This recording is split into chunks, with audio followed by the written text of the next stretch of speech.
In the deep recesses of one's mind, there is a voice, a guiding light through the darkness, a connection to the other side. You're ready to wake up, you're going to wake up. And if you're not ready, you're going to stay pretending that you're just a poor little me.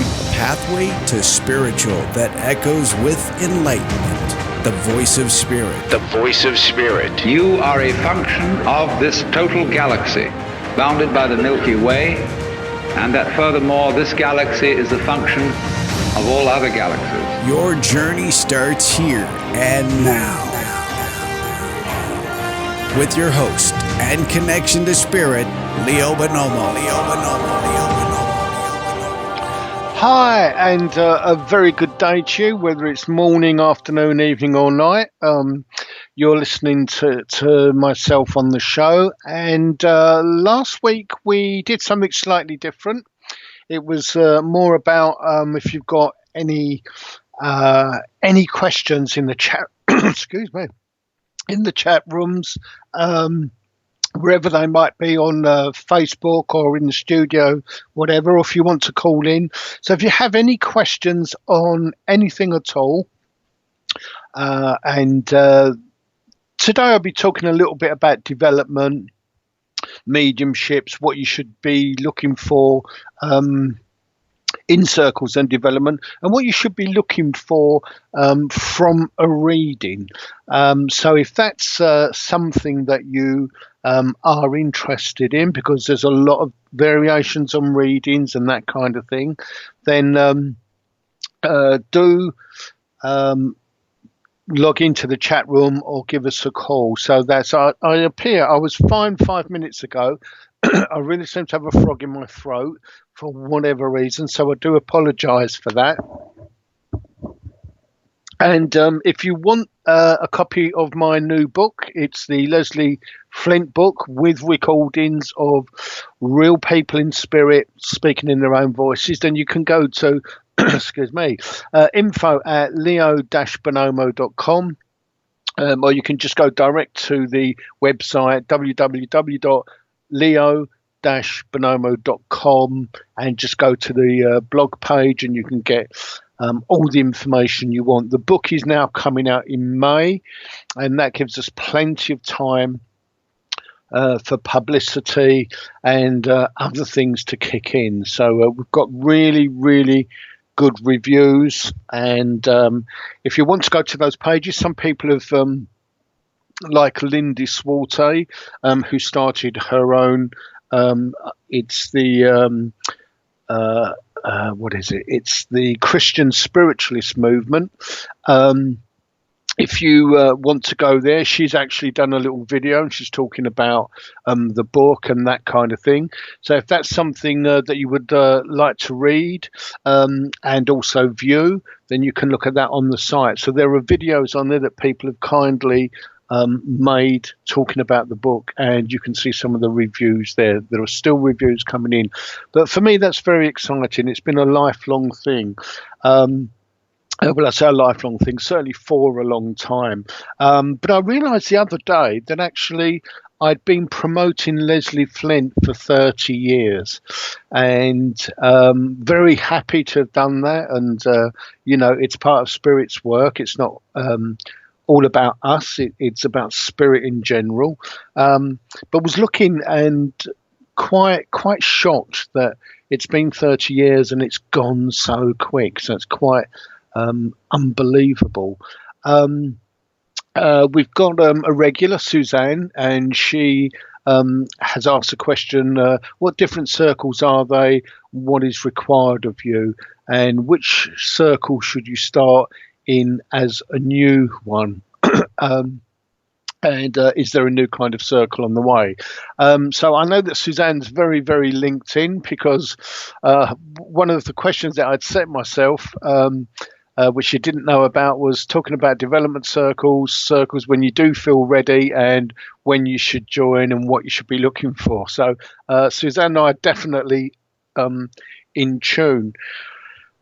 One of the things that people ask sometimes during readings or sometimes during demonstrations is should they join a circle? And you often get mediums that say, well, look, if they're giving a reading or a demonstration, that they feel that person certainly has an awareness.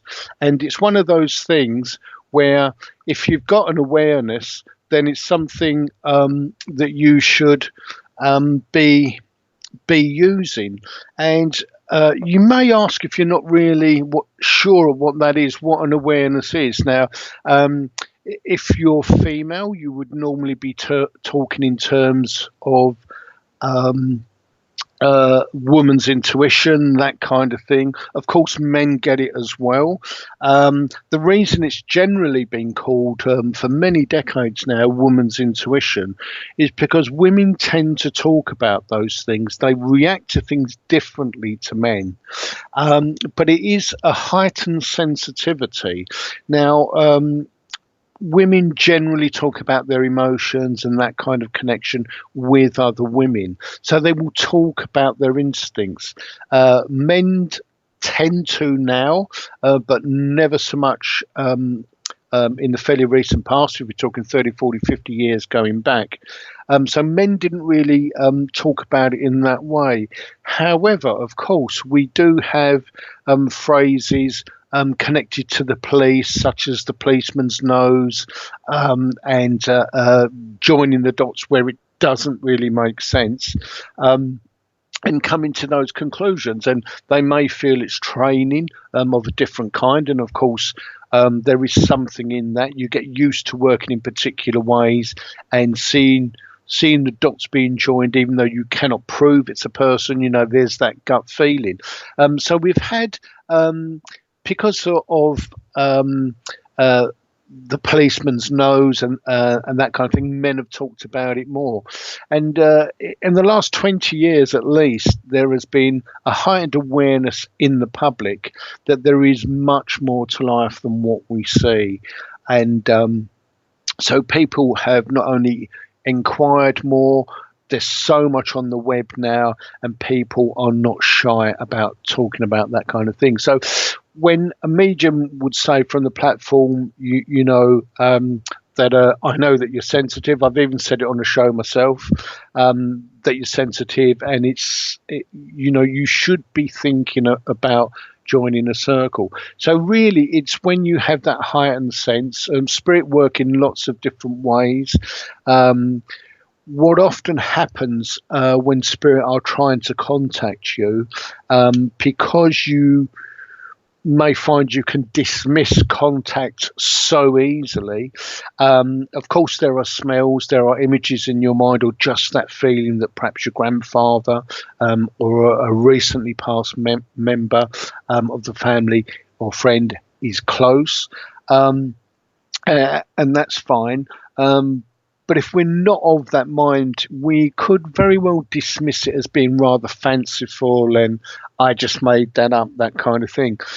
So what spirit will also tend to do is give you little premonitions, because you know yourself, the context of the premonition.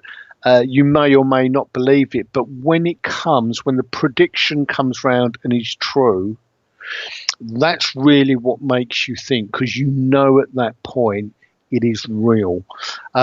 So spirit contact will sometimes call your name, make you feel that there are people around you, or give you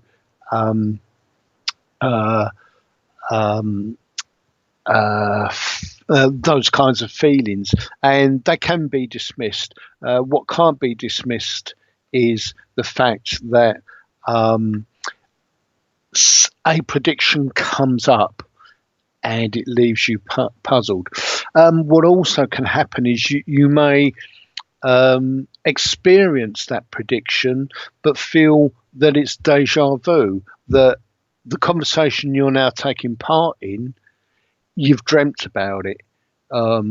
So it's not real deja vu, but you know what the person's going to say next. You can hear yourself saying what you're saying and their reaction. So once you're starting to get that awareness or see colours around people, and you're picking that up, that is the time really that you should be looking for a circle. Now, it's very there are lots of circles around. There are lots of organisations around. Some are not so good, and that can be the very big ones as well.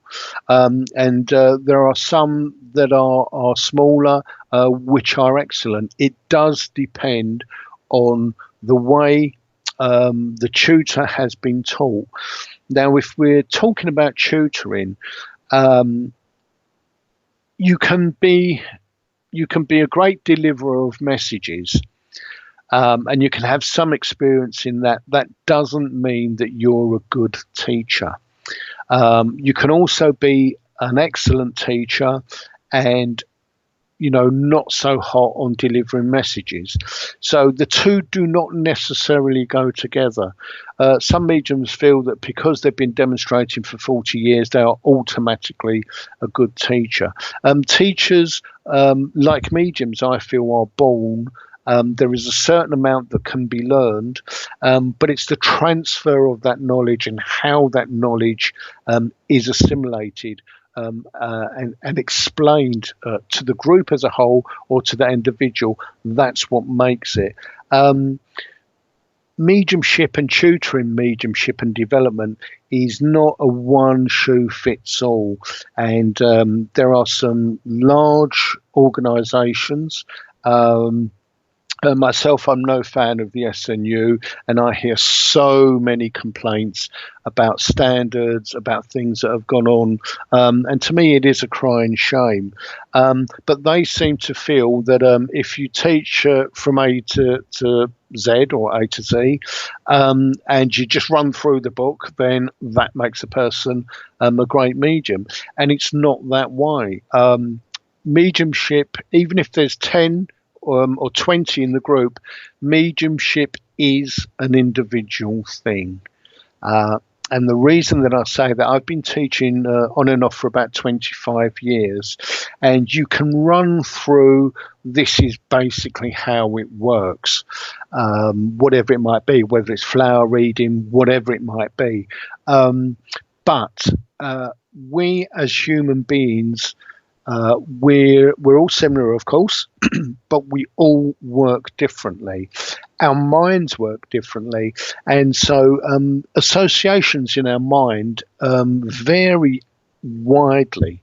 So, I've gone through this kind of explanation or example before. You may have a red balloon and you can ask 10 different people what it means to them, and you'll get 10 different answers. So from a mediumship and tutoring point of view, is you have to give individual answers to those 10 different people. And if you're on a course and it just says, right, this color means this, and a balloon means that, and this means that, it does not make sense. You are getting some information, but it clashes with your own personal dictionary, your own personal vocabulary, the way your mind particularly works. So a tutor has to be able to talk to you on your level, see physically, spiritually, psychically, although we wouldn't want too much psychic. It should be mediumship and spiritual with connection to spirit, but speaking to that individual on their wavelength. And it is something which, unless you have that ability, is very hard to do. Another example that I can say is, learning maths and learning the times table. There's an old joke that goes around which basically says, I know the tune, but I can't remember the words. And to me, mediumship can be like that. If you're just saying, well, this is what you do, I've seen some classes where they just say, right, what we want you to do now is link in and ask your guide to come forward, and he's going to give you some information. One of the questions you might ask is, how do I link in?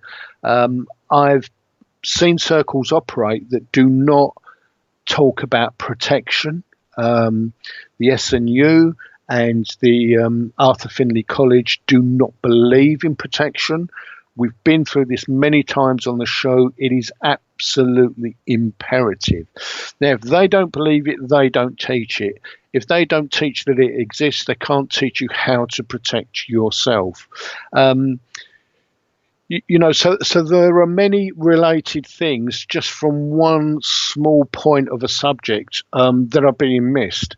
So to enable you to deal with those situations for your own sake is very, very important. So teachers have to be aware of everything that is around, the dark side, the light side. And the way that a teacher should work is to explain that to you, explain what opening is. And if a new person joins the circle, then briefly, but in detail, go through those options again. And that is something that I do, although I'm not teaching at the moment. Well, one circle in particular. But there are things that people definitely need to be aware of. And what a good teacher will do is not only link into their guides. So if I explain how I work, I would link into my guides. I would see your guides. I would see your communicator. I would understand how the communicator is giving the information to you, how you're deciphering it, what you're making of it, and do you explain what you see coherently? Do you put the phrases together properly? Are you giving clarity on what you've been given, if you can see clarity? So with a circle of 10, I have my guides, I have your guides, so that's 10 of your guides. Another 10 would be 20 of the communicator, plus I'm dealing with you. So in a circle, I'm dealing with perhaps 30, 40 different things that I need to be aware of. So I can see the information you're being given. Are you joining the dots properly? And of course, everyone joins the dots in different ways. So I have to work, or my guides have to work the way that you work, how you're seeing it. Because again, with our own personal dictionary or vocabulary, I can't say the word now.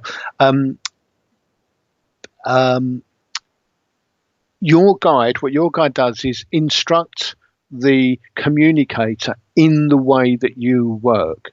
So, for example, if a red balloon reminds you of a child that chased a balloon and got knocked over and killed, that would have a specific meaning for you. For another, it may be a birthday, and the colour itself may be a warning of some kind. So whichever way you perceive a red balloon to be, your guide has to help the communicator understand, if you want to give this message of danger, show them the red balloon. So it's a very intricate thing, and this is why that there is no such thing as a one shoe fits all with mediumship. It is a very, very personal thing. We are so different on so many layers that is why it has to be, even in a group, individual teaching. So a good tutor will have all this information at hand, can see them very clearly. And that's one thing. But to be able to explain properly to each individual student, you need to be able to communicate in a particular way. We all know that there are people out there that don't have any common sense. And if you're one of those people that has difficulty explaining, your vocabulary is not large enough, how do you communicate sometimes very intricate and subtle things to that particular student? So, how we are, how we've grown up, our own experiences, there's a multitude of levels and separations of things that we need as a tutor to be able to take advantage of to explain a particular situation to you in language you would understand, on the intricacies and the way that your mind works to put those pieces of the message together. So it's not just a case of, okay, and I've heard this so many times, you've got the colour red. The colour red means whatever they may say. The colour red, if we continue with that, can mean all kinds of things to some people. You know, it can mean a red fire engine. There's a fire that's been there. It can, of course, mean passion. It can, of course, as we use them in street lights, traffic lights, it can be danger. There can be so many explanations that react with us in a particular way. So for tutors to say red means this, it's just a very basic thing, but can mean so many different things to any number of people. So this is why I say no one shoe fits all, because for a tutor to say to you, okay, you're seeing red and you've got this door, red means whatever they say. It is far, far more subtle than that. It doesn't take into account particular experiences, particular subtleties. There's an old joke as well, isn't there, where a professor's showing somebody, a psychiatrist is showing somebody splashes of ink and this and that, and the person that's looking at them was coming up with rude or pornographic images of that. And the professor says, you seem to be obsessed with sex. And the other person in the joke says, well, it's you that show me the dirty pictures. Our perceptions individually are so different. So you need a teacher that will make the right connections for the right reasons. They may show or see that blob of ink and take notes of particular parts of it, understand how the student's putting it together. If they're putting it together correctly, fine. If they're not, if they're misinterpreting that, then the tutor should be able to pick that up. So that's really what you're looking for when you go in for a tutor. There are many different types of circles. There are physical circles where you can learn physical mediumship if you have the talent for it. That's something else that a tutor should know, whether you can go far enough with that, or yes, we'll explain it out of interest, but it's not going to happen for you. So there are physical circles. There are other physical circles where you can learn transfiguration. There are other physical circles where you can learn trance. So there are quite a few different types. We're going to go into a break in a moment, and then I shall try and get a message for Bonnie. So we'll see you straight after the break.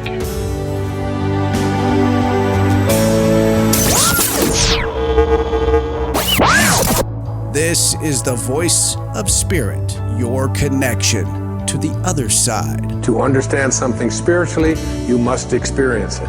And in order to experience it, you have to experience it in your imagination. Explore with us by calling 702-425-9230. That's 702-425-9230. Give us a call now. Worldwide callers use Skype name KCOR Radio. Everything that now exists was once imagined. Therefore, everything that is going to exist must first be imagined. Back with your guide to spirit, Leo Bonomo. Leo Bonomo. After these brief words from our sponsors.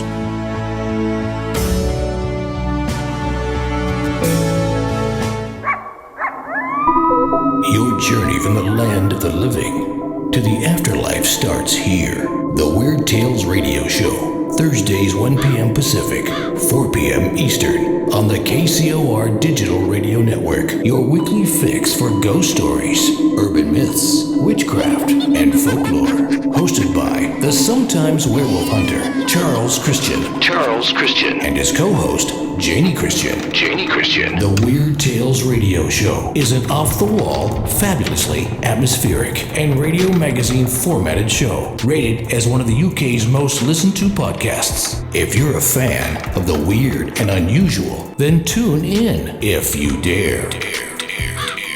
Thursdays 1 p.m. Pacific, 4 p.m. Eastern. The Weird Tales Radio Show. The one show that takes your fears of the unknown and spins them into reality. The Weird Tales Radio Show on the KCOR Digital Radio Network, where the weird and the strange come out to play.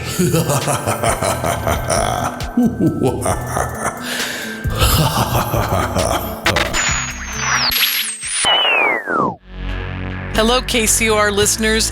Lorian Fenton here from the Fenton Files to tell you about UFOCon 2020 in San Francisco, February 20th through 23rd. A conference like no other, UFOCon is where experiencers are going to reveal new information and science and consciousness will collide. So get your tickets at UFOCon2020.com. That's UFOCon2020.com. Don't miss what will be the most talked about conference of the decade.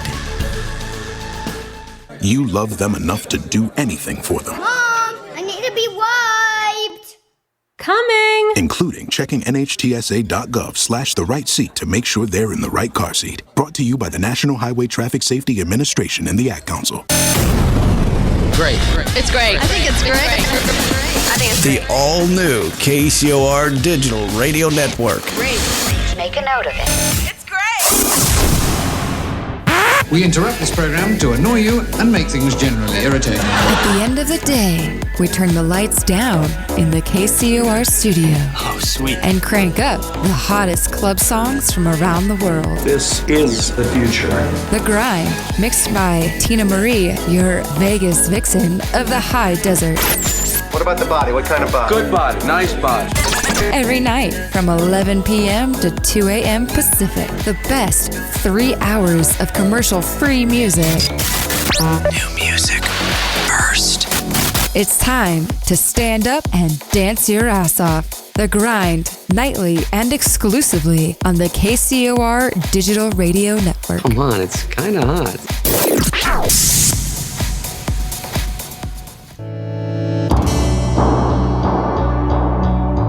Welcome back to the Voice of Spirit, your connection to the other side. There's no accidents in this universe. We all show up here with a purpose. There's an intelligence that is a part of everything and everyone, and all of us are connected to it. Connect with us on Twitter by using hashtag KCOR. Even better, join us live in our chat room at kcorradio.com. To get a free reading during the show, call 702-425-9230. That's 702-425-9230. Give us a call now. Worldwide callers use Skype name KCOR Radio. And now, inspirational clairvoyant medium, psychic, and your connection to the spirit, the host of the Voice of Spirit, Leo Bonomo. Hi, welcome back. Hope you're interested in this. I did kind of go on. I could feel myself running away, and Brooke is looking for a message from Spirit. So let me just try and link with you. As I'm trying to link with you, Brooke, I'm seeing a lady with, I would say the hair's copper colour rather than red. It's well below the shoulders. It is wavy. It seems to be very well kept. And the face shape is kind of V-shaped. There's a nice bone structure. There's slightly raised cheekbones.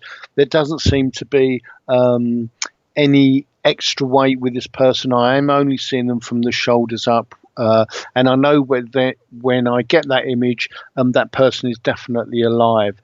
So if I'm describing you, Brooke, great. If it's not you, then it must be somebody that's alive that you know. It could be from the past. Whoever's given me this information has just said, or it could be someone fairly current that you're connected with. So whoever is coming through, I can't see them at the moment. I'm just going to have a quick listen to what they've got to say.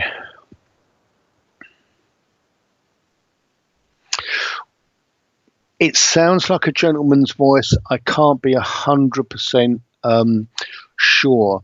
But would you understand this gentleman wanting you to be a little more involved, to give yourself a push? I feel that you're a person that normally is very go ahead, gets things done, sorts things out. And what this gentleman is intimating is that you don't seem able to do that. His exact words are, the wind has been taken out of your sails. So you're letting opportunities to make changes in your life slip by. And he says it's a bit of a lackluster performance on your part. So I don't know why that's happened, but he says you need to get yourself back on track. As I'm saying, I don't know why that's happened. This gentleman's actually chipped in and said that you've had 1 or 2 defeats in the last 7 or 8 months. So these are things you wanted to achieve. Maybe somebody's been in the way and blocked it. But it's certainly a couple of things have not gone your way, and you seem to have changed your attitude. And what he wants to do is to get you back on track to make those changes. I'm actually seeing banknotes, and as I'm seeing banknotes, they've been torn into tiny little pieces and literally thrown in the air. If I would say that, to me, that intimates that an investment's gone wrong, or you've given money in the hope of getting it back, and that's not happening at the moment. This is really what's inferred by these images of the money literally being shredded. There is a need to ask for that money back. So if you would understand that you're quite reluctant to do that at the moment, but it is wearing down on you. So there is another feeling of being set back, but also of money going missing in some way. It's literally being shredded. This gentleman wants you to look forward in the year. You seem to be very, very focused on the here and now, and because of the way that you're feeling, that there's very much a wall in front of you, and this gentleman says you have to see past that, and you have to put a little more effort into what you're doing, rather than feeling the frustration and saying, right, it's not going well for me, I just want to sit back. Let me know if that resonates with you. For some reason, this gentleman said he will hang about. So if if it resonates with you, even if it doesn't, let me know, because I can sometimes misread, mishear, or misinterpret what I'm given. But it feels right. He's just given me a big tick with that, so that should be right. So let me know, Brooke, and we'll see where we can go from there.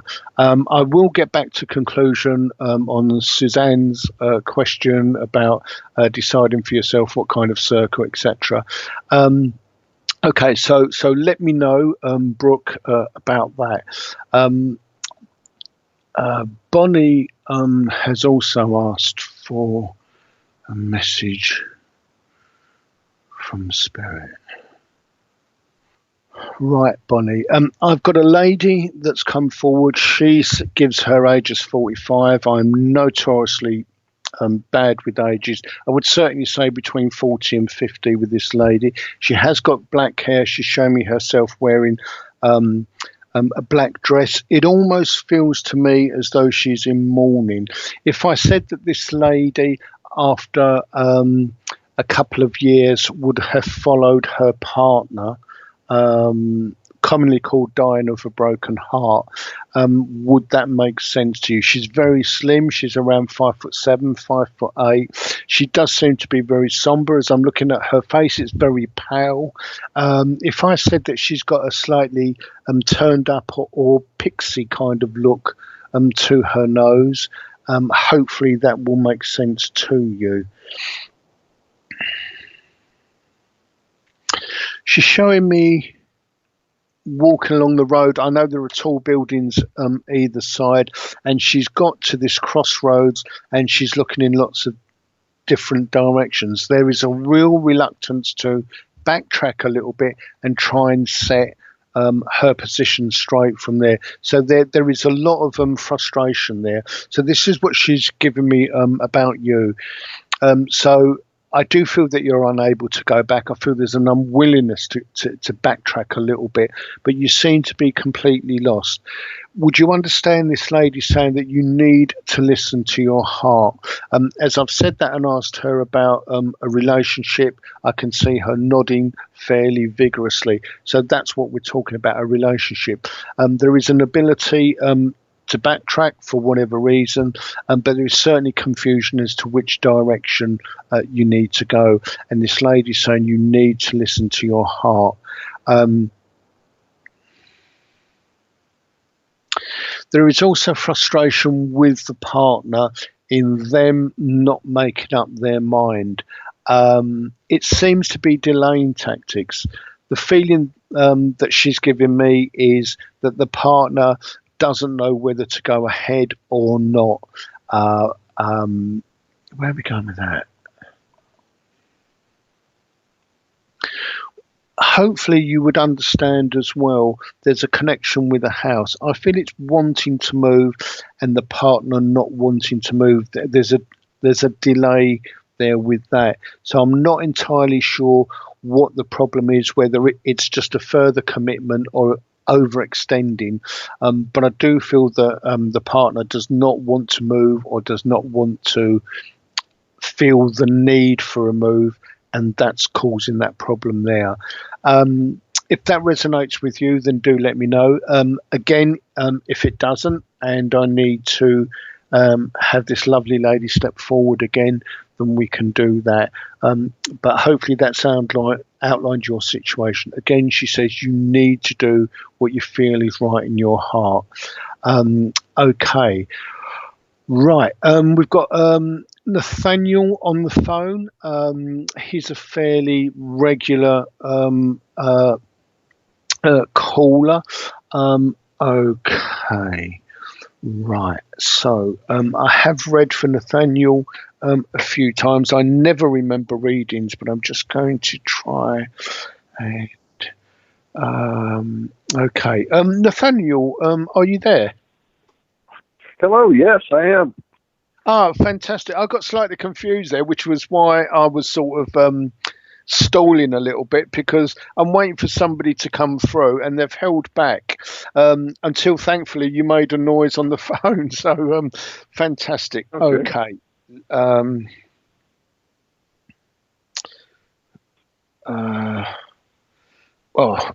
Okay. I've got a gentleman here. I hate to say this. He either played football, American football, or something like that. And I know that's a very common thing, so I'm not counting that as evidence at all. But this is quite a tall gentleman. He's about 5'10", something like that. Now, what he's relating to is the move that you have made. So this has already come into play, and there's still been a slight frustration at not being able to get the work. It seems that it was promised, or at least a chance of a job was promised, and that hasn't quite materialized. So would that make sense to you? Yeah. Okay. And he says, keep going. I don't know many terms of American football at all, and I don't know the game at all either. Would you understand him saying a quarterback has to run and power his way through? You need to help me with that, because I've got no knowledge of American football. But would that make sense to you, that one of their jobs is to drive forward? Yeah, if they can't Okay. pass, they got to run it. Right. Okay. So he's talking about you powering on through. So keep going with looking for a job. He's indicating that you're mechanically minded as well. Does that make sense to you? Maybe a little bit. Right. Okay. Let me see. Because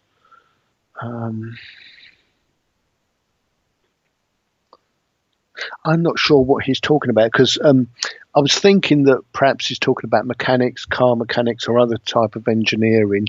Didn't feel quite right, which is part of the reason I asked. I don't know what he means by it, but I know that you're fairly good with your hands. He's not giving me much more information, so I do apologise for that, but he does want you to keep looking. He says you've got a head of steam up. It's taken a long time for you to physically and mentally drive yourself through to make that move. He said it's been a long time coming. Would that make sense to you? Yeah, it feels better now that I've moved, I suppose. I've just finished moving a couple days ago, so. Right, okay, because he says it's taken a long time to have that change of mind and then to physically do it. Really, he's referring back to this sort of quarterback position as well. And he's saying now you've got a head of steam, just drive through.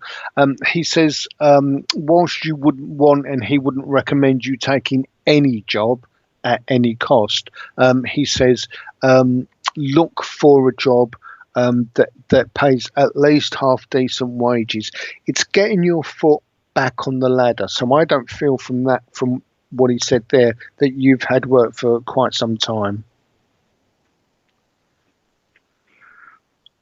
I've been out of work for about 3 months now.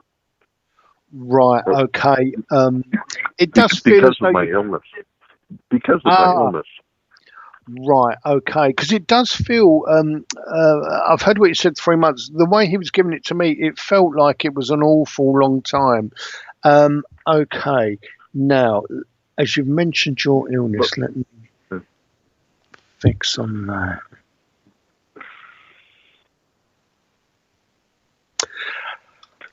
that. He's showing me the back of the spine. It's lower down, but I do feel there's tingling in the hands as well. So obviously I'm not a doctor, and neither is this gentleman. So that doesn't make sense to me, because I would have thought if you've got a problem with the back, with the lower spine, it would affect your legs. But does problem with the back and tingling in the hands make sense to you? Well, that's what the surgery was. See, that's what the surgery was. Right. Okay. So I understand he's given me and yourself that as confirmation. Despite not having been able to move or press forward for a long time, he calls you a determined person. Would that make sense to you? Yeah. Okay. And he says sometimes, determination, anger is a good thing. Again, there's this reference to pushing ourselves forward. The illness, I don't know what it consists of, but he says it has got marginally better. It will begin to get better. You seem to have the faith now that things are improving, even if it's minimally, but they are improving. He says he wants you to think about that so that you can improve your situation drastically. I may have remembered this from before. If I have, I do apologise for regurgitating this. He's talking about a brother having helped you, and the brother has helped you to a point. He's kind of standing back, so he's not really ignoring you, but he's standing back. He's saying, right, I've helped you this far. You need your own determination to go forward. Would that make sense, Toe? Yeah. Okay, so your brother's trying to help you. There's an old phrase that's just come to mind with that, which is, if you give a man a fish, you feed him for a day. If you teach him how to fish, you feed him for life. So there's that kind of thing. So I think what your brother has done is extremely useful. That's what this gentleman's saying. So there is a need to continue to build up on that as we go towards August, and that he said things will have vastly improved for you at last. So I do feel that there is a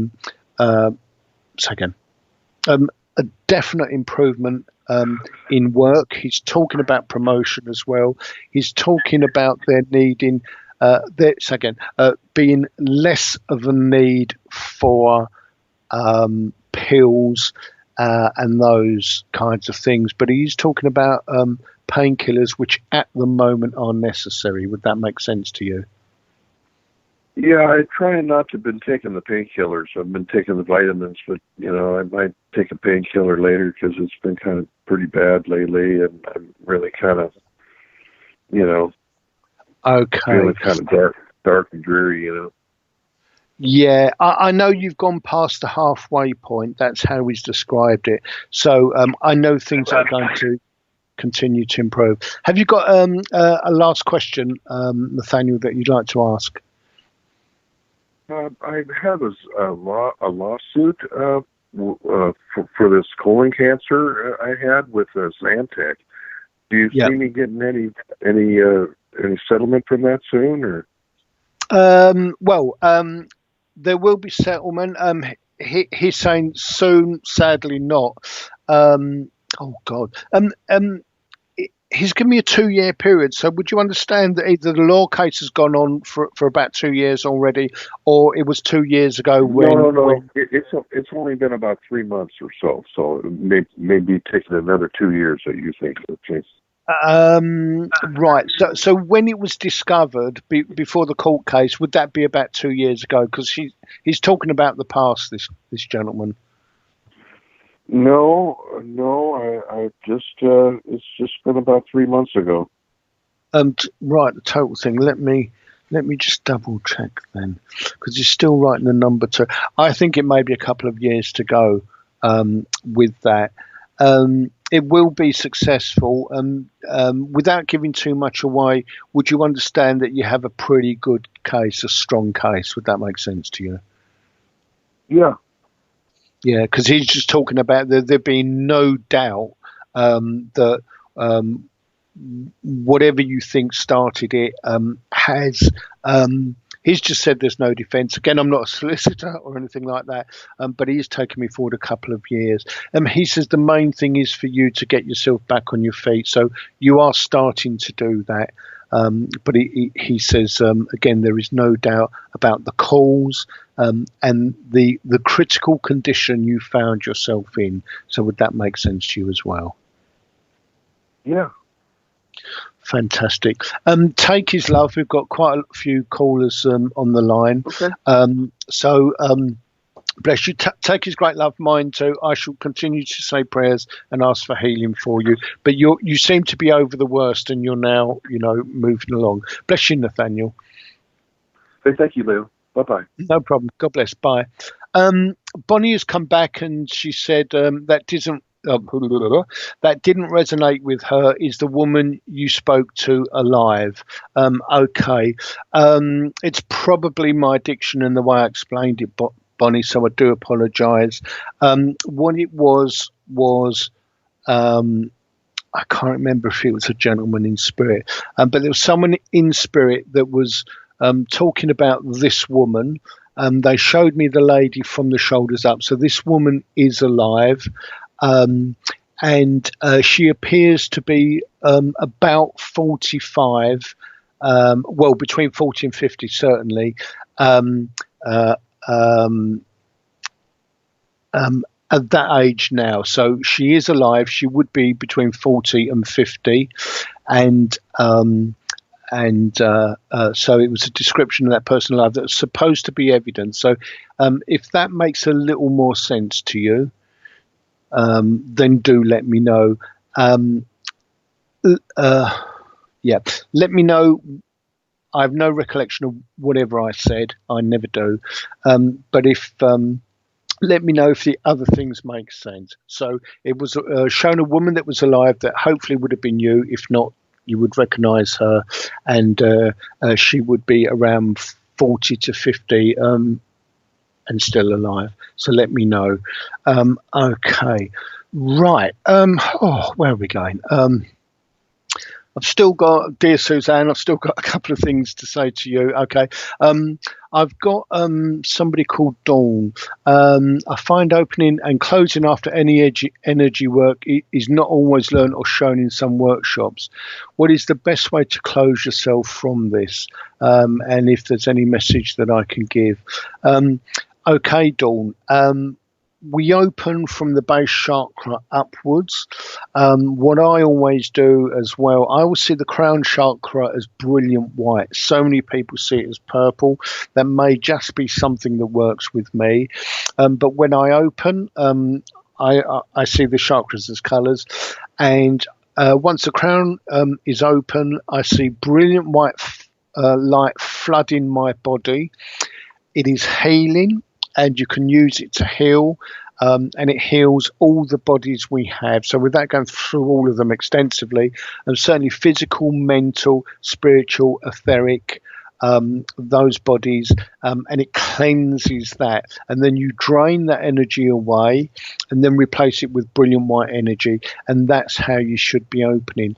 When you close down, you need to close from the top down. If your teacher doesn't teach you that, then, as we're beginning for the circle to draw to a close, I would certainly do that. So it's something that should be being taught. And thank you for confirming what happens or doesn't happen in workshops. So I would close like that. You can also ask for protection. You can say a prayer if you want to. The prayer isn't necessary. Spirit know your intention. But I would thank your guide for turning up and helping. And I would also thank your guide as you close so that you can just thank them for their protection. There are different types of guides. There is a main guide who is with you before and after we pass, and before, during, and after when we pass. So there is that. But there's also a guide called a doorkeeper, which is exclusively there for protection. So you can address him or her as a doorkeeper. They won't mind, but that's what you need to do. Let me see. And we'll be back right after this. You've been listening to Leo Bonomo. Leo Bonomo. The host of The Voice of Spirit. Live every Thursday, 11 a.m. Pacific, 2 p.m. Eastern. Exclusively on the KCOR Digital Radio Network. For more information on the show, guests, and host of The Voice of Spirit, or to book a private reading, please visit leo-bonomo.com. That's leo-bonomo.com. Your connection to the other side is just a phone call away. The Voice of Spirit. It is amazing, is it not? This is KCOR Las Vegas, home of the Digital Radio Network, broadcasting from a shack just south of Area 51. Wait, that doesn't exist. This is the KCOR Digital Radio Network. Now for the news. In the deep recesses of one's mind, there is a voice, a guiding light through the darkness, a connection to the other side. You're ready to wake up, you're going to wake up. And if you're not ready, you're going to stay pretending that you're just a poor little me. A pathway to spiritual that echoes with enlightenment. The Voice of Spirit. The Voice of Spirit. You are a function of this total galaxy, bounded by the Milky Way, and that furthermore, this galaxy is a function of all other galaxies. Your journey starts here and now. With your host and connection to Spirit, Leo Bonomo. Very, very warm welcome back. Thank you for tuning in and listening, and thank you for all those that are contributing on chat and asking questions and calling up. For Raven's Pride, I'm being given less than 3 weeks. I don't know what the hold up is with that, but it's less than 3 weeks. So hopefully that's helpful to you. I'm just going to go back a little bit to Suzanne's question, and she says, "Is there a new kind of circle on the way?" I definitely feel that the energies are changing. I've got a new book out, Leslie Flint, but I've also got another book on developing mediumship and the new energies. It's been some time in the making. It is a book I need to work on and get that published as well. So many people have asked me for my book on development. It's actually been in the making 6 or 7 years, possibly longer. It is something I need to attend to. So there is definitely new energies coming in, and that will be reflected by new energies being in the circle. And this is a general overall thing. It's not just physical mediumship, it's new energies with mental mediumship as well. And it's something that I have been using at South Woodford Church when I was there. I was there, if memory serves me rightly, 10 or 11 years, and was using those energies then. So although we talk about them as new energies, and there is a new energy coming in, it's in constant improvement is the word that I've been given, but it has been going for some time, but it's relatively new if we're talking about going back to Victorian times and that kind of thing. Suzanne also asked about, can you decide yourself what kind of circle you want to sit in, or is it a spiritual thing? It's a great question. I had a gentleman sitting in my circle for about 3 years, maybe more, who said that he wanted to be a healer. And I said to him, look, that I do appreciate, but this is a mental mediumship circle. You've been here for a while. I feel certainly, because he was pretty good, that this is where you need to be. But he brought it up so often. I said, look, if you do feel that way, then try a healing circle. It seemed to me to be against Spirit's wishes. I think he wanted to be a healer. I don't think the energies worked through him that way. Now, whilst I say that, of course, we can all ask for healing. We have healing abilities ourselves. So we can help heal ourselves if we understand fundamentally that it is something we can change our physiology. But for him, he was meant to be a mental medium. He did leave my circle after some time, but what he wanted, as far as healing is concerned, but actually being in a mediumship circle, the two didn't correlate. He was very interested in doing healing. It is not always our choice. Sometimes, if you read about some of the old physical mediums and things just started happening. So although I hate the word fate, I really dislike it. Fate was dictating otherwise. Physical things were going to happen. Ectoplasm was going to be produced. That's kind of what they were there for.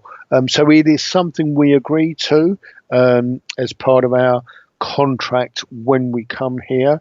Of course, we tend to not be aware of any of that, but realise we may have a gift and our wishes to go in one direction when actually our contract and our agreement before we come here from Spirit is somewhere else.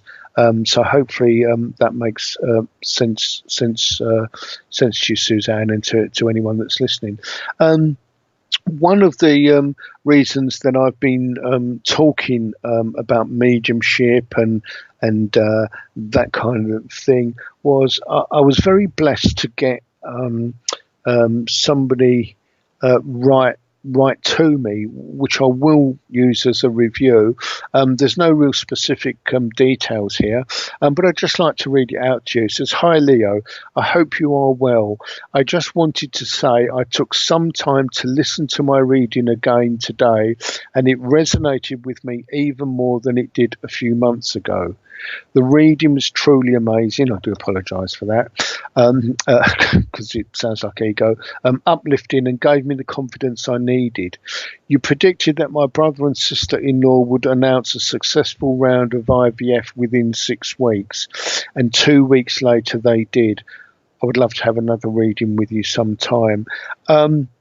It's nice when people confirm those kinds of things. It's actually quite rare, but it does underline the importance of everybody who gives a reading to record it. Not only is it protection from you, because there are some weird people out there, but also it's a necessity, I feel, for the person that's getting the reading. One reason why people should not be too quick to dismiss a medium or a reading, because sometimes it doesn't make sense there, and it's the case that sometimes things you don't understand you have to investigate, and it should be investigated. Better evidence can be formed when that is done.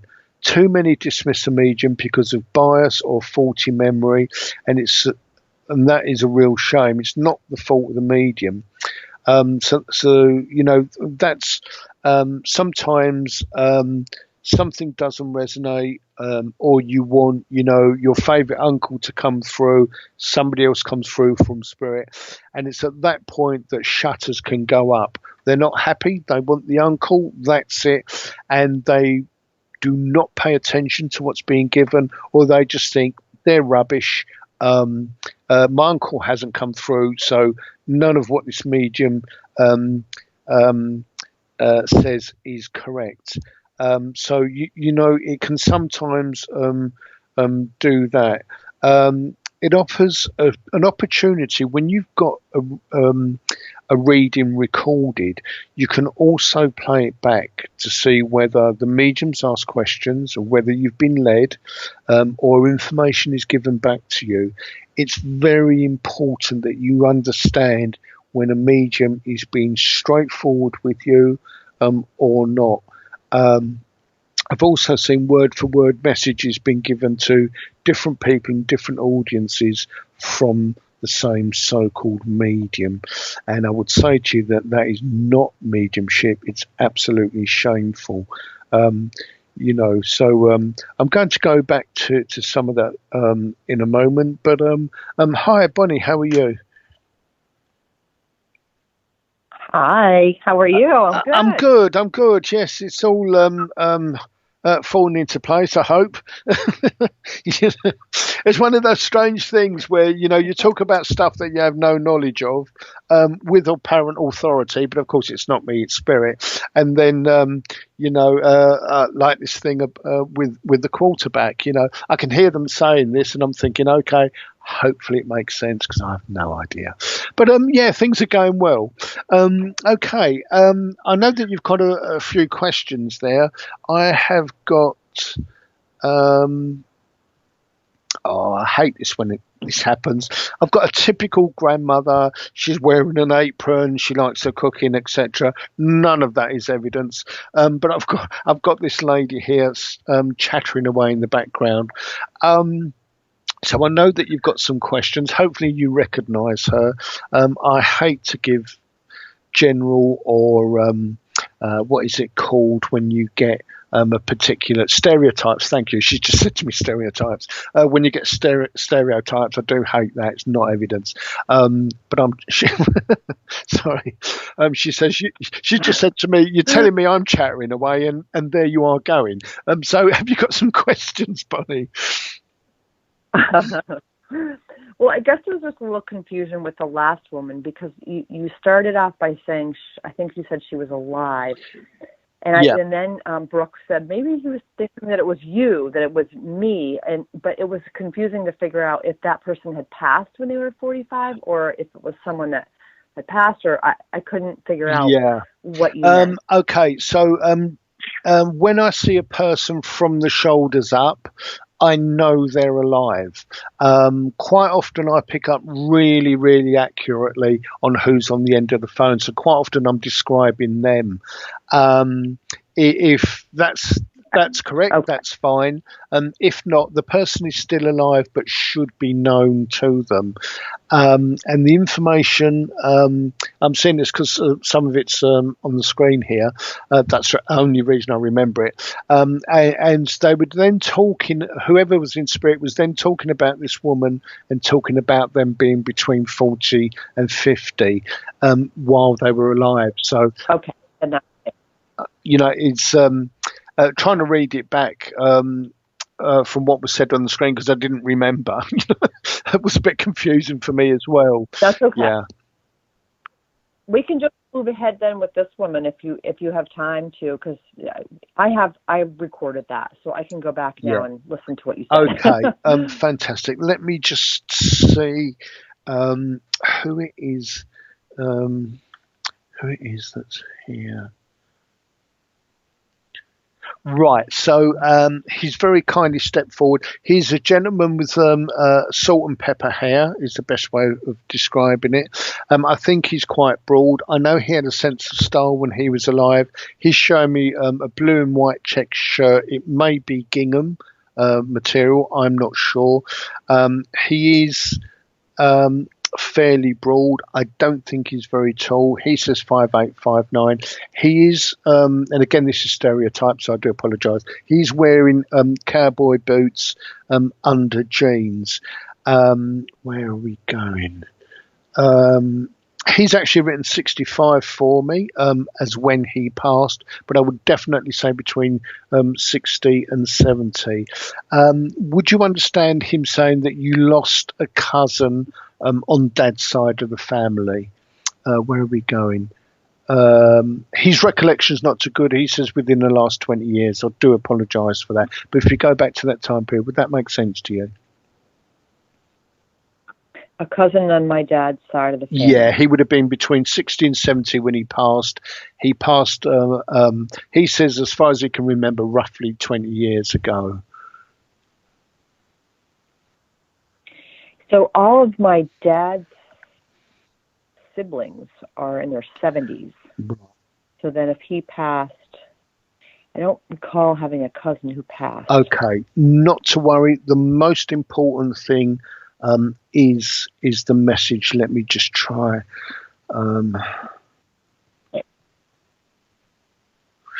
Would you understand this gentleman saying that you have had he says difficulty, but he said something else originally.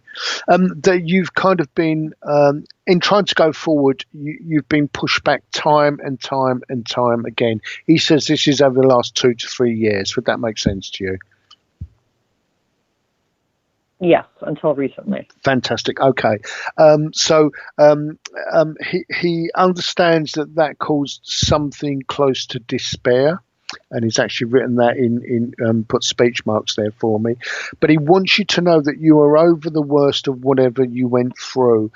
He's actually spread his hand, so indicating 5. So I know that whatever was going wrong, it seemed to be in 5 different areas of your life. You know, it really was 1 step forward and 2 steps back. You have gone through that.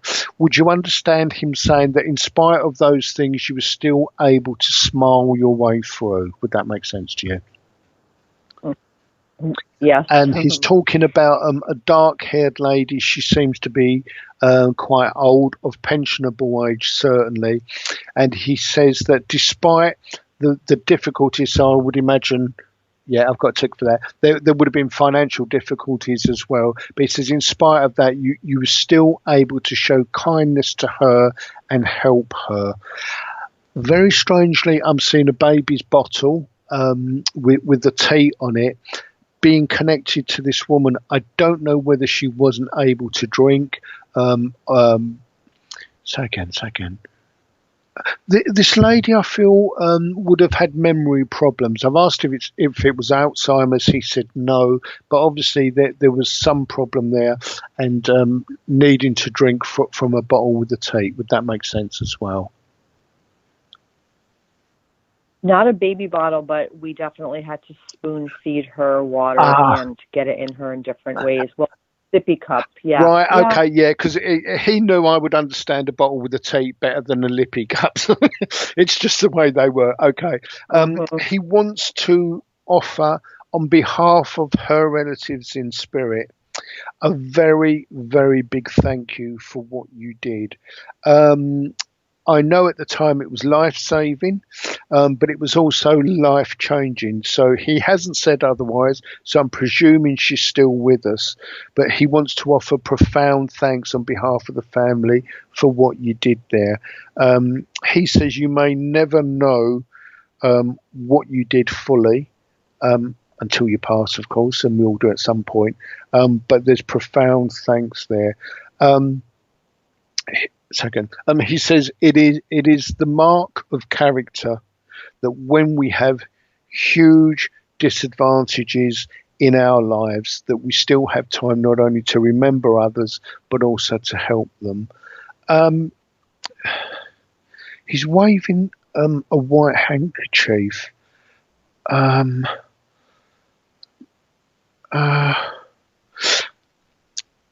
That, of course, means surrender in almost anybody's language. Now, there are different types of surrender. There is some surrendering when you've got no choice to surrender. But in a spiritual sense, there's a kind of surrendering to say, okay, God, whatever you've got, I accept. If I took that explanation and say to you that you in a spiritual sense, you've surrendered, he says, interestingly, he says in the last few months, would that make sense to you? Yeah. Because he's saying you have learned an awful lot. And I think that was the main lesson for you. So you've realised that sometimes it is better to just surrender and let things happen. And he says that's why this, he's actually called it a reign of terror. So it must have been horrendous for you. But that's why this reign of terror has ended. You've accepted. It has made a fundamental change within you. He says you seem lighter. It's a bit of a pun. It's a small joke. I do feel you have increased your spirituality and your pureness, so there's more light within you. He says you are definitely happier and you don't see things the way you did at all. Would that make sense to you? Absolutely. Fantastic. I'm so pleased that you called up because I wasn't quite getting it, apparently. I did kind of misinterpret what I was giving you, and then it was leaving me slightly frustrated because I've got no idea what was said, and I'm sitting there feeling something's obviously, I've obviously crossed wires somewhere and wasn't doing a good job of it. I know that you've got another question or two to ask. We have got a few minutes, so ask away, honey. I guess maybe a little future, looking into the future job-wise. I've kind of been in a weird place after the woman I was caring for passed away a few months ago, so that's always interesting to hear about. Okay.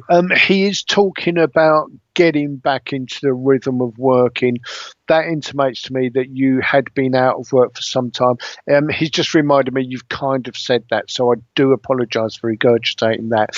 But he says you have a new, interesting, you have a new attitude now, you have a new set of skills, and he says you only need to look for the kind of work that inspires you. Hopefully, well, I'm sure he means inspires in a spiritual way, but he says you need to feel worthwhile in what you're doing. If we go back to the job that you did before you were caring for this lady, would you understand it was totally uninspiring? Yes. Okay. Even though there was a lot of work for her. Yeah. Okay, so that makes perfect sense to me, the way he said it, because I'm kind of double checking everything he's saying now because there was my fault, but some miscommunication further back. Okay, so he says that you will find something. He's doing that action with his fingers to indicate money, so I know that there will be money there. He says you had at some point gone through a great shortage of money. It seems to have picked up for whatever reason, but he says you need to be rewarded financially for that. He means caring for this woman, but other things that you've done. So there is, I've not heard that word for ages, recompense for what you've done. Fantastic. Okay. We've got a couple minutes left. Next question. I know you've got lots of questions, haven't you? Oh, I could talk to you all day. It's just writing a long list here. You know, it's kind of scribbling something on a chalkboard for me, and I'm thinking, oh my God, there's loads there. Yeah. Well, no, I was just thinking on the whole future kind of thing. I learned this new thing called access bars, and it's all about sort of balancing the brain and mind and kind of deleting worries and past traumas and things like that. And I would love for it to be successful, but I wonder how that's going to go. If there's any that's going to go there. Well. I think you're going to find your own system. That's what he's talking about. So you'll probably what's been taught to you in a slightly different way. But he says that will go well for you. He's actually showing me some gates, and those gates opening. There is a whole new world of experience, work-wise, but I wouldn't say financially stable as such. But certainly more stability than you've had. Would you understand him talking about you as a healer and your hands getting very hot? It's something a lot of mediums say, so I'm kind of reluctant, but okay. Because he says you can self-heal, you know. He's showing me you putting your hand above your hip on your left side. Would you understand there's something needing attention there? Yeah. Okay. Badly. Oh, he was being diplomatic then. I wasn't sure. But he says, so you can self-heal. I would still see a doctor. He says if you can afford it. But I would certainly see a doctor and get it sorted out. It's nothing damaging. It is nothing that can't be rectified. So I'm sure that will work out for you. I'm going to have to let you go. If you want to hang on till after the break, that's fine. If not, I'm sure we'll speak again. And thank you for clearing that up. It was frustrating me. Speak to you later. God bless. Thank you. And we'll be back straight after the break.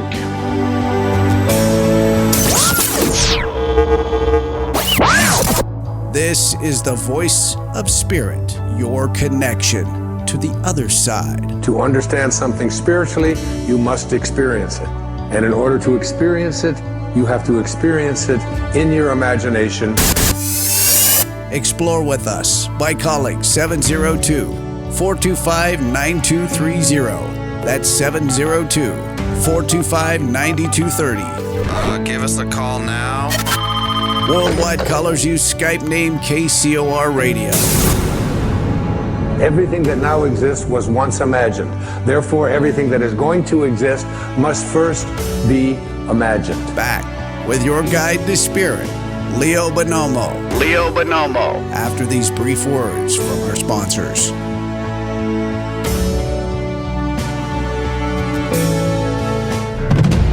Radio signal. Looking for cutting-edge conversations while exploring quantum possibilities? Then look no further.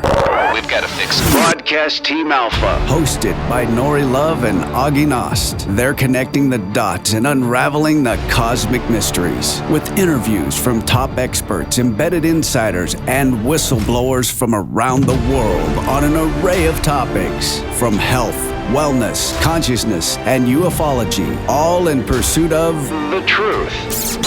Broadcast Team Alpha, hosted by Nori Love and Augie Nost. Live Tuesday nights at 5 p.m. Pacific, 8 p.m. Eastern, exclusively on the KCOR Digital Radio Network.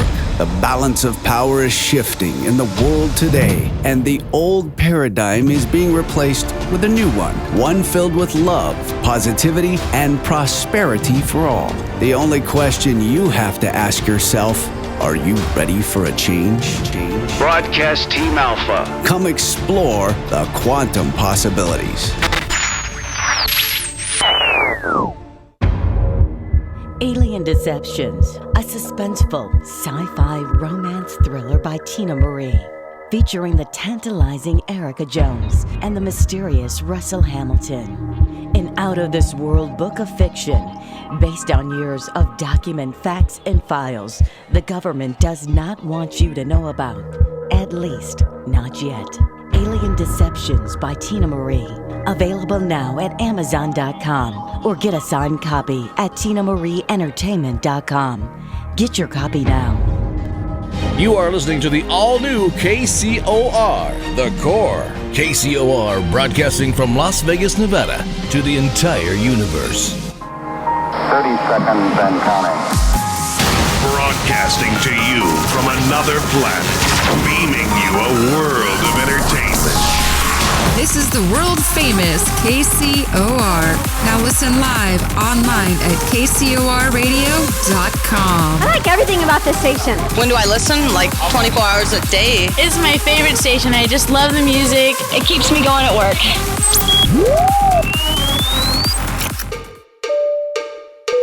Good afternoon, everyone. This is your captain. I'd like to welcome you on Jackpot Airlines Flight 1610, service to Lost Wages. They say what happens in Vegas stays in Vegas. Well, apparently, they need a reality check done Vegas style. Vegas, Vegas, Vegas, Vegas. Tune in Wednesday nights, 9 p.m. Pacific, 12 a.m. Eastern, for Reality Check, hosted by Jessica Johns, exclusively on the KCOR Digital Radio Network. Biggest star in the world, bigger than Britney and Christina put together. If it's happening on the Vegas Strip, you'll know about it here first. You are a dirty little fun haver. Join Jessica Johns as she explores and goes behind the scenes of what's hot and what's not. From the best entertainment Vegas has to offer to national celebrity gossip. That's crazy. Absolutely crazy. Jessica has her finger on the heartbeat of the city, and she's waiting to share it with you. Reality Check, hosted by Jessica Johns. Wednesday, 9 p.m. Pacific, 12 a.m. Eastern. She does Vegas right. Yeah, baby.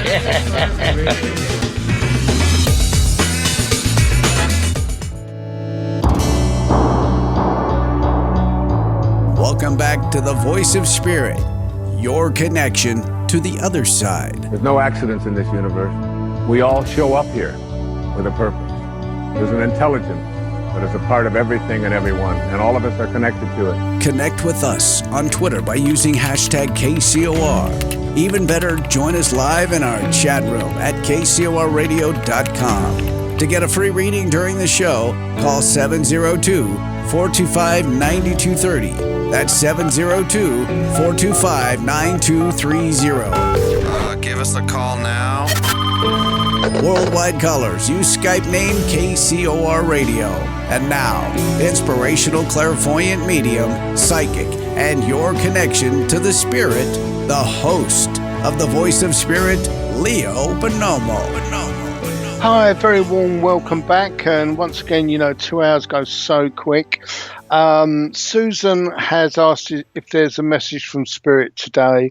And it has slightly surprised me because I was thinking it may lead towards a personal message for Susan and the group. But what's actually come through from Spirit is to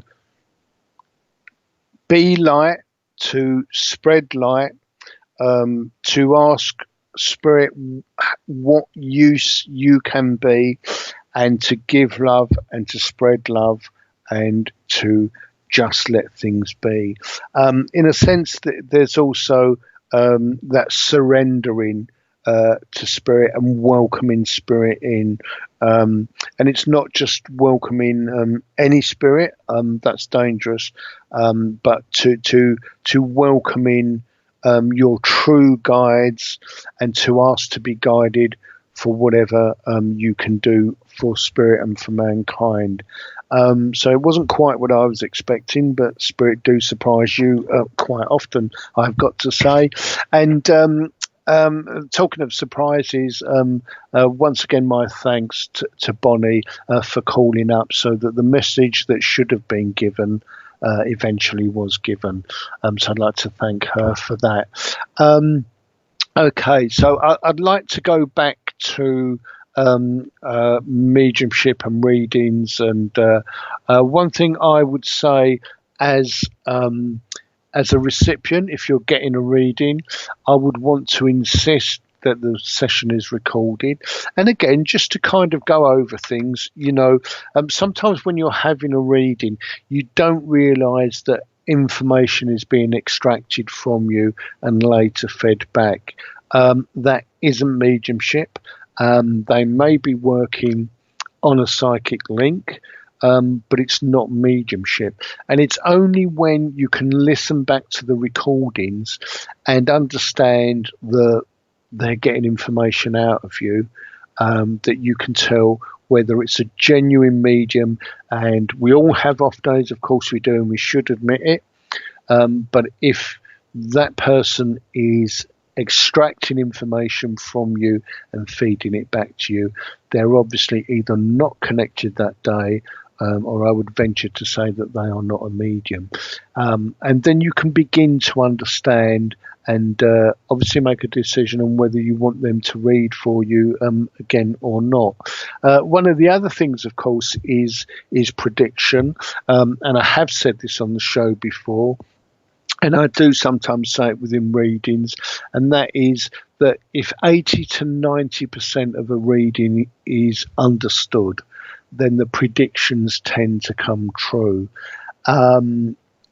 Everything is known in spirit, whether the communicator is told and whether they're allowed to tell you completely different things. But I'm a great advocate of predictions, and just as in that lovely review that I gave before, and in case you've just joined the show or just catching the end of it, I'd like to repeat it, and it says, "Hi Leo, I hope you're well. I just wanted to say I took some time to listen to my reading again today, and it resonated with me even more than it did a few months ago. The reading was truly amazing, uplifting, and gave me the confidence I needed. You predicted that my brother and sister-in-law would announce a successful round of IVF within 6 weeks, and 2 weeks later they did. I would love to have another reading with you sometime." Again, sometimes we are not aware fully of everything that's being given, and it's important to refresh our memories. I do find as well that sometimes whilst we're appreciating what's being given, we're not fully cognizant of everything that may be alluded to. And so it's of comfort to read or listen back to that recording and what's being given. I do think it's a real comfort to understand that you may have been given a lot of information, but the information underlying is even greater. And that is a sign not only of a good reading and a good medium, but a good connection on that day as well. So it varies an awful lot. As I said before, sometimes somebody wants somebody in particular to come through, they haven't, and they completely dismiss everything that's been said, and that is a real shame. One of the reasons that people other than the one you've expected may come through is, for example, if you're going through a horrendous time with a relationship, or maybe you've lost a business, the person that come through would in life have had experience of that. So they would have been directly affected by losing a business, something like that. They may even have lost the business in a similar way that you have. So whilst it would be nice for Granny Smith to come through and say, hi, if somebody else comes through and says, look, this is a situation you're facing, I went through it myself. You may not have lost the company yet. You know, you need to look at this and this and these kind of things, or, you know, commiserations. I lost my company in exactly the same way, but there is hope afterwards. So it depends exactly on the way they want to connect with you. You know, sometimes we go through horrendous emotional problems. We may have lost a child, and somebody would come through that has lived through that while they were here, and they just want to come back to say, you know, I've experienced that. I fully understand what you went through. So we can never, a medium can never, ever guarantee who's going to come through. They have their choice. You do, of course, have a choice of whether or not you want to listen to that person. And I had some years ago, a father came through, and the lady that I was doing the reading for was not very happy. She listened, but it came to a point where she said, look, you know, I appreciate what you're saying. I don't want to talk to this gentleman. I do not want to talk to him. And that's that. And what had happened, so I only remember things if it's for me to learn and for me to pass on to students. And basically what had happened, the gentleman that had come through was her dad.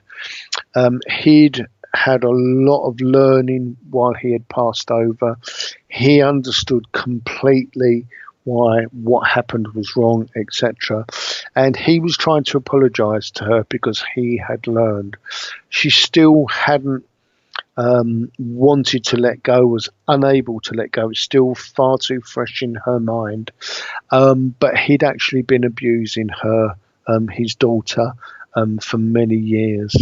And in spirit, he'd understood what effect that had been, that had taken place with her. So we do learn, and one of the important things is that not only do we see what we've done to other people, good or bad, but we feel very acutely their feelings, good or bad, and we experience how it's affected them. We feel everything. And of course, for his daughter, for that woman that I was reading for, it may have had a knock-on effect with the way that she treats her children. I'm not saying abusing them, but there can be a disconnection from the children or an increased connection. The relationship she may have with any children she might have had or with other people could have been greatly enhanced or greatly destroyed. And of course, from spirit, we can see that. We can see how it's affected them on all levels, physical, mental and spiritual, how they interact with other people and the knock-on effects from that. So it is not just that act that we can feel intensely whilst in spirit, it's the knock-on effects.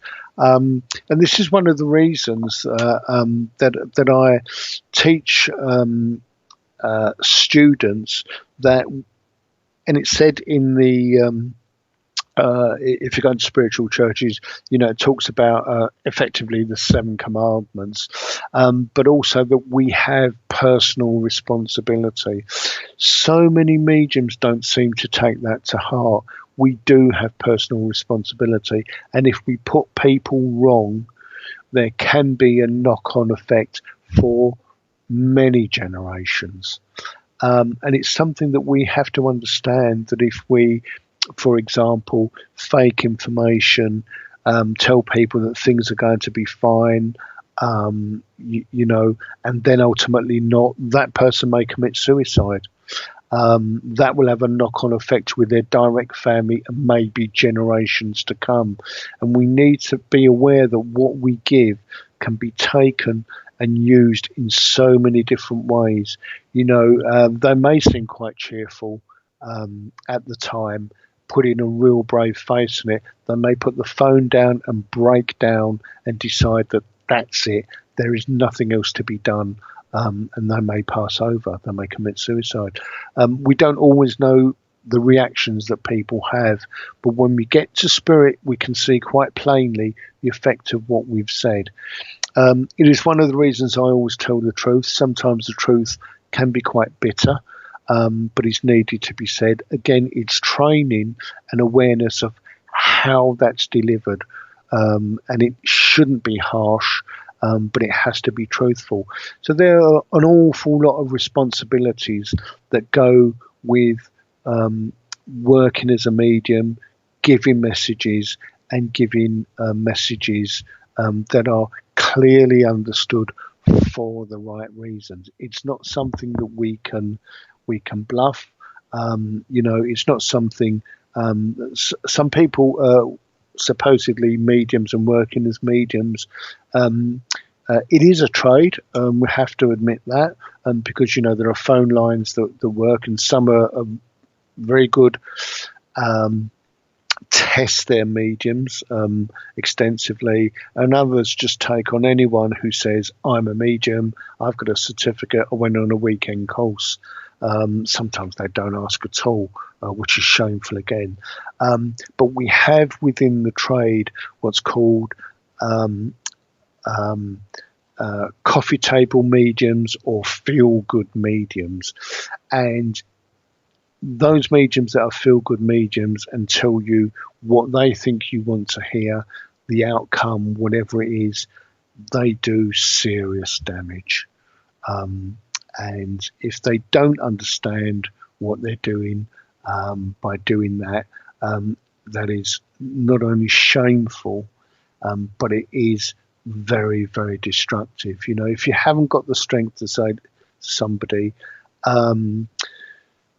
there's not a good outlook, maybe you need to think about what's going on.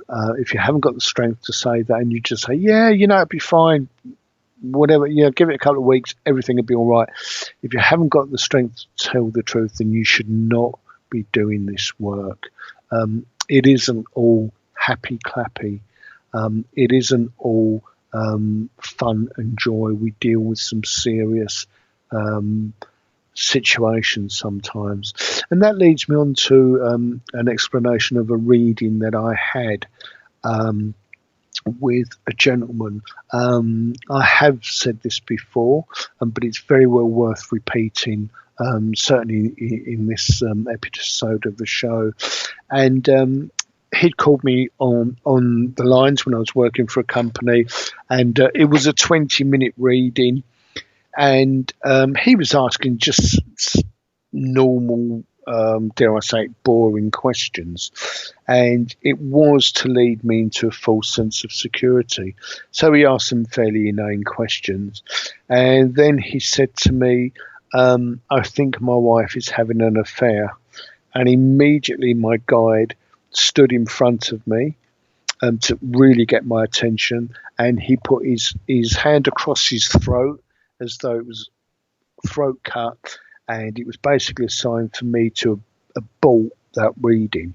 This was 11 or 12 minutes in, so I made excuses, said, the connection's fading, and the gentleman went away. Now, I couldn't trace that number, so there was no point to it, but I asked my guide immediately, what's wrong? And he said, the gentleman is looking for an excuse to kill his wife. That absolutely grounded me. I was so shocked, and that's how I remember what went on. So unfortunately, I know that gentleman would ring, as some people do, half a dozen other mediums and get a consensus. It is a fact of life that sometimes people will ring and you give them evidence which they can take, and then you say, well, actually, what I'm being told is there's this and this and this. And sometimes they'll come back and say, well, I've rung another 5 mediums tonight. they tell me different. And I only can say to them what I've explained tonight, that if 80 to 90% of what I've given is correct, then the predictions tend to come true. But people are notorious. They'll ring as many as they need to get the answer they want to hear, irrespective of the truth. And it's sad, there's obviously denial going on there, and they just want to hear. And there is a section of mediums, although I would use the term very loosely, that would agree to that and say, yep, just tell them what they want. They're happy. I get my money. I have never been like that. In fact, with every company I've worked with, I've made a point, unless it's a phone call on a 0909 line or whatever equivalent you may have in any of the 105 countries that listen to this station, whatever equivalent lines you have, the prepay lines, so you're charged by the minute for phone usage, that they'll want a consensus. You can't trace it. It's prepaid. That's it. It's gone. But if they're not prepaid and it's been a credit card, with every company I've worked with, I've said I haven't connected because it's not the customer's fault, and I'm not charging. And what those companies do is they go back to the customer, Leo said he's not connecting properly, he's not charging. You can use your payment to go to another reader. I have never lost a customer, just the opposite, for doing that, because you have to be honest in this business. If you can't be honest in a business that is spiritual, that is love and light and all about truth, if you can't be like that, you have no business being in this business. Again, companies do, if you do phone the lines, they do keep recordings. It is more for their protection than yours. But of course, if you are abused, misled, or there are innuendos going on during that phone call, it has been known, unfortunately, then if you do make a complaint, they have a recording. But what I would suggest you do is to keep your own recording, because if it isn't serious enough for an offence to be caused, or to be acted upon, then those companies are not going to give you that recording. That's been my experience. I may be wrong, but certainly that's what happens. So if you have a way of recording, I would certainly do that, so that you have a recording of what's going on. Again, you can play it back. You can see whether information's been extracted from you, that kind of thing. It isn't very nice. It is the prime and sole reason why I say to people, I don't want any information at all. And I think that's the way it should be. If you are a genuine medium, if you have got a connection, there is absolutely nothing to fear, nothing at all. And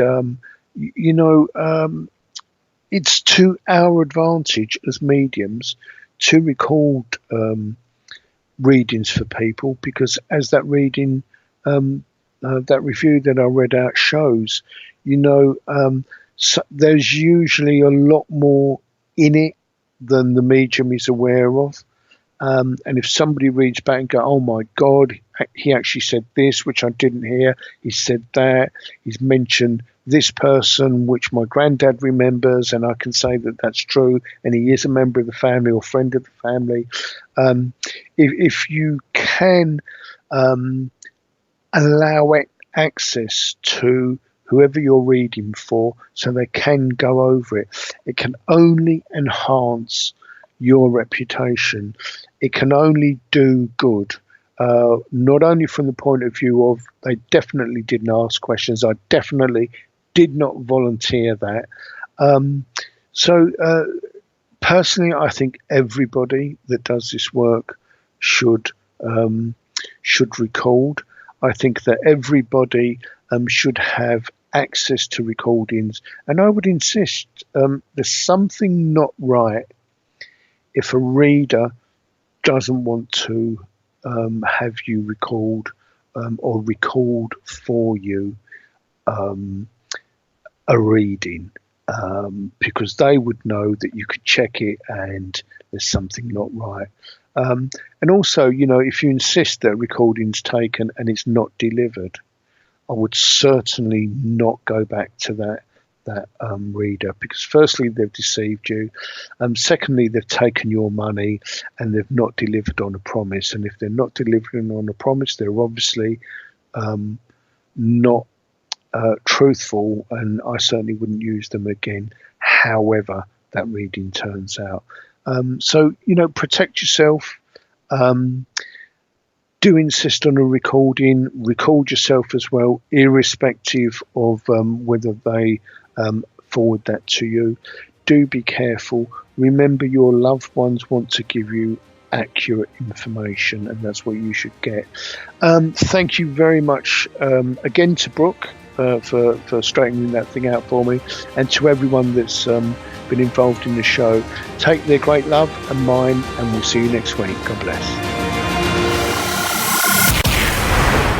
You've been listening to Leo Bonomo, the host of The Voice of Spirit.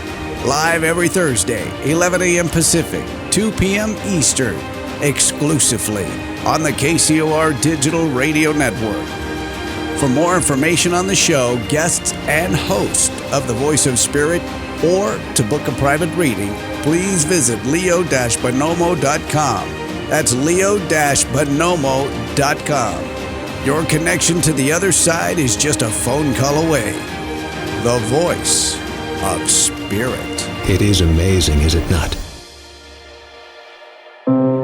This is KCOR Las Vegas, home of the Digital Radio Network, broadcasting from a shack just south of Area 51. Wait, that doesn't exist. This is the KCOR Digital Radio Network. Now for the news.